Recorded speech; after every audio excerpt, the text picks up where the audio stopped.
क्या आपको पता है कि आप अपनी गाड़ी में 1 लीटर डीजल डलवाते हैं तो सरकार को 100 रुपए का नुकसान होता है। वो तब जब आप पेट्रोल पंप पर 88 रुपए कीमत चुका चुके होते हैं। अपने शौक के लिए आप जो सोना खरीदते हैं उसे इंपोर्ट करना होता है।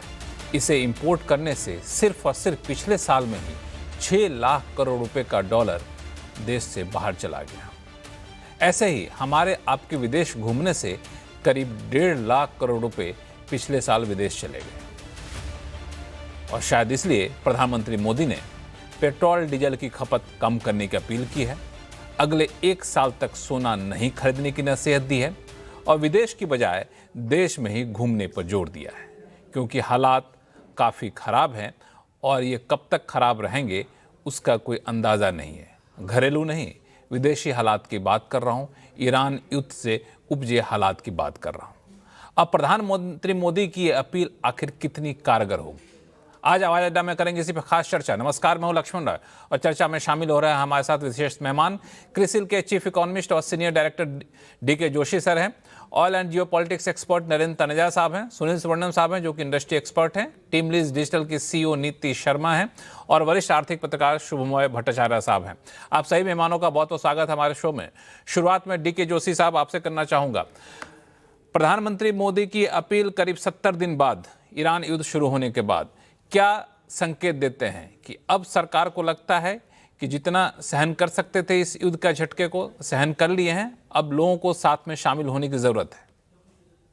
देखिए, ये एक तो जो शॉक है ये लार्जेस्ट एनर्जी शॉक इन रिकॉर्डेड हिस्ट्री है, तो काफी बड़ा शॉक है। उसका असर पूरी तरह कच्चे तेल के दामों पे नहीं पड़ा क्योंकि बहुत सारी इन्वेंट्री फ्लोट कर रही थी। तो इसीलिए जो आगे को अगर आज युद्ध रुक भी जाता है तो हमारा मानना ये है कि ये कच्चे तेल के दाम बहुत ज्यादा नीचे नहीं आने वाले। तो S&P जो हमारी पेरेंट कंपनी है उसकी फोरकास्ट है कि $100 बैरल रहेंगे अगर ये युद्ध समाप्त हो जाता। तो एक तरह से ये छोटे दौर का नहीं है। तो पहले क्या हुआ, इंडिया की वल्नरेबिलिटी बहुत ज्यादा है क्योंकि बहुत सारा कच्चा तेल स्ट्रेट ऑफ हॉर्मुज से आता है, GCC कंट्री से आता है, फर्टिलाइजर इंपोर्ट होते हैं, हम एक्सपोर्ट भी करते हैं। तो थोड़े वक्त तक तो ये झेला जा सकता है और थोड़े वक्त तक पेट्रोल और डीजल के दाम ना बढ़ाना वो ठीक भी था एक तरह से, क्योंकि जब दाम नीचे गिर रहे थे तब भी वो पेट्रोल पंप पे नहीं दिखाई दे रहे थे। थोड़ा एक तरह से प्राइस स्मूथनिंग कर दी। तो पिछले कुछ महीनों में हमने कच्चे तेल के जो पेट्रोल और डीजल के दाम है पेट्रोल पंप में नॉर्मल लेवल पे देखे गए। जहां ये बात सिर्फ कंज्यूमर के लिए ये बेनिफिट दिया गया, इंडस्ट्री को, कमर्शियल एस्टेब्लिशमेंट्स को, उनका पास थ्रू इससे कहीं ज्यादा तेज रहा है और उसका असर भी धीरे धीरे दिखाई देगा।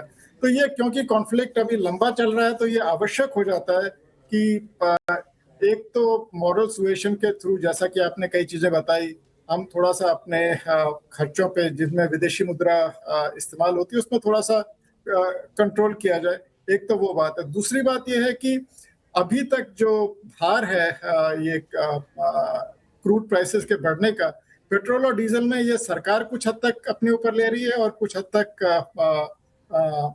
इंडस्ट्री ले रही है और जो कंज्यूमर है वो अभी तक शील्डेड है। अब थोड़ा सा भार अब कंज्यूमर की तरफ भी बढ़ेगा और एक आवश्यकता इस स्थिति में ये हो जाती है कि आप एक प्राइस सिग्नल दें। प्राइस सिग्नल जो होता है वो डिमांड मैनेजमेंट के काम आता है। अगर आपको डिमांड को कंट्रोल में रखना है, फजूल खर्ची को कम करनी है, तो उसका प्राइस सिग्नल के थ्रू ये किया जा सकता है। तो डिमांड मैनेजमेंट के लिए भी प्राइस बढ़ाने की आवश्यकता है। तो दो चीजें यहाँ, एक तो हमें जिसको कहा जाता है कि कंजर्व करें एनर्जी को, और दूसरा यह है कि उसके दाम भी थोड़ा सा अगर बढ़ेंगे तो उससे और कंजर्व करने में ओवरऑल मदद मिलेगी। तो ये इस लिहाज से मैं ये कहूँगा कि इवन क्योंकि हमारी कच्चे तेल पे इतनी ज़्यादा डिपेंडेंस है, करीब 90% बाहर से आता है, तो ये आवश्यक हो जाता है कि इवन नॉर्मल टाइम में हम जो है ऑयल को कंजर्व करें और उसको किफ़ायती तरीके से इस्तेमाल करें। ये तो एक्स्ट्रा ऑर्डिनरी टाइम है, तो एक्स्ट्रा ऑर्डिनरी टाइम में ये और भी ज़्यादा आवश्यक हो जाता है। और मुझे लगता है क्योंकि अभी इसके कोई अभी खत्म होने के आसार क्लियर नजर नहीं आ रहे हैं और जैसा कि मैंने कहा कि अगर ये कॉन्फ्लिक्ट रिजॉल्व भी हो जाता है तो क्योंकि इतना प्रोडक्शन में डैमेज हुआ है तो उसका असर अभी हमें दिखाई देगा। तो ये कच्चे तेल की बात नहीं है, फर्टिलाइजर और कई चीजों से मतलब सरकार पे वित्तीय प्रेशर भी इसका पड़ रहा है। तो इसलिए आवश्यक हो जाता है कि सब डिफरेंट एक्टर्स जो हैं, कुछ हद तक कंपनीज, कुछ हद तक गवर्नमेंट, कुछ हद तक कंज्यूमर्स भी इसका बर्डन को उठाएं अपने पास। उठाया जाए उनकी मतलब तरफ। साझा जिम्मेदारी है, जो बोझ आ रहा है उसको सबके बीच में बांटना होगा। जितने समय तक सरकार उठा सकती है तो उठाए, लेकिन अब लग रहा है कि हालात लंबे समय तक यूं ही बने रहने वाले हैं। और जैसा कि डीके जोशी साहब ने कहा कि अगर अभी भी युद्ध खत्म हो जाते हैं तो $100 के नीचे कच्चे तेल के आने की संभावना काफ़ी कम रह सकती है। नरेंद्र तनेजा साहब, कच्चा तेल और गोल्ड, दो ऐसी चीजें जिस पर हर कोई सुनना चाहता है कि आखिर क्या होना चाहिए। मैं शुरुआत गोल्ड से करूं, आप कच्चा तेल से मैं करना चाहूंगा। मान लिया जाए प्रधानमंत्री मोदी की अपील के बाद लोग पेट्रोल डीजल की खपत कम कर देते हैं, वर्क फ्रॉम होम करने लग जाते हैं या फिर गाड़ियां कम इस्तेमाल करते हैं, तो क्या हम इस स्थिति में रहेंगे कि वेस्ट एशिया क्राइसिस से जो कच्चे तेल का संकट उत्पन्न हुआ है उससे हम लोग निपट पाएंगे, या फिर इससे आगे बढ़कर सरकार को और भी कुछ कदम उठाने की जरूरत पड़ेगी? देखिए, मुझे लगता है कि प्रधानमंत्री ने जो देश को अपील एक तरह से की है, उसके दो मुख्य मकसद हैं। एक तो ये वो खुद जो है पश्चिम एशिया जा रहे हैं और आबू धाबी जा रहे हैं, जो यूनाइटेड अरब एमिरेट्स की, और बहुत अहम वहाँ पे उनका वो विजिट है, बहुत अहम मीटिंग है वहाँ के राष्ट्रपति से।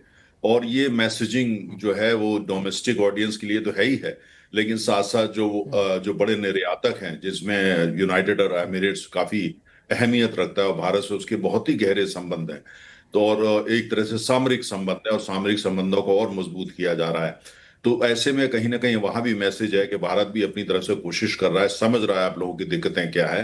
तो हम अपने यहाँ जो है वो डिमांड मैनेजमेंट कर रहे हैं। डिमांड डिस्ट्रक्शन होता है जो उसका असली नाम है, लेकिन डिमांड मैनेजमेंट कहना बेहतर रहेगा, कि हम उसको मैनेज कर रहे हैं। और साथ साथ हम ये भी वजन दे रहे हैं, जब प्रधानमंत्री भारत के वहां जाएंगे वो वजन दे रहे हैं इस बात को कि जब वो बात करने के लिए आए हैं उसमें ऊर्जा जो है, जो उन्होंने कहा है एनर्जी सिक्योरिटी जो है सबसे बड़ा मुद्दा है। तो सारे देश को, ईरान, अमेरिका और इजराइल, सबको ये मैसेज जाता है, क्योंकि उस पूरे इलाके के लिए भारत जो है बहुत अहम देश है। दूसरा, कहीं ना कहीं प्रधानमंत्री ने जो देश को तैयार इस बात के लिए किया है, मानसिक रूप से तैयार किया है और काफी हद तक जो है वो भावनात्मक रूप से तैयार किया है कि जो युद्ध है वो शायद अभी जल्दी खत्म होने वाला नहीं है, और अगर हो भी जाता है तो उससे जो तमाम प्रश्न चिन्ह उठे हैं और तमाम जो मुश्किलें पैदा हुई हैं वो इतनी जल्दी हम समेट पाएंगे या दुनिया समेट पाएगी ऐसा नजर नहीं आता। उसका असर लंबा रहने वाला है, खासतौर से तेल की कीमत, गैस की कीमत और फर्टिलाइजर की कीमत। तो इसलिए जो है सरकार को ऐसे कदम उठाने पड़ सकते हैं जो कि शायद एक आम उपभोक्ता की नजर में बहुत प्रिय ना हो। तो कुल मिलाकर के प्रधानमंत्री उससे आगे चले गए हैं और उन्होंने बताया है, पूरा एक नक्शा खींचा है कि भाई हमको क्या क्या करने की जरूरत है। और हमें ये नहीं भूलना चाहिए, 70 के दशक में जब पहला ऑयल शॉक आया था तो इसी तरीके की बातें उस समय की प्रधानमंत्री ने करी थी, और इससे कहीं ज्यादा जो एडमिनिस्ट्रेटिव मेजर्स लिए गए थे और कुल मिलाकर के देश को अपील करी गई थी, और बहुत चीजें जो हैं उनको जबरदस्ती इंप्लीमेंट भी करा गया था। लेकिन वहां अभी ये बात नहीं है। पेट्रोलियम सेक्रेटरी ने स्पष्ट किया है पैनिक की कोई जरूरत नहीं है, और मेरा भी अभी मानना है अभी पैनिक की जरूरत नहीं है, क्योंकि भारत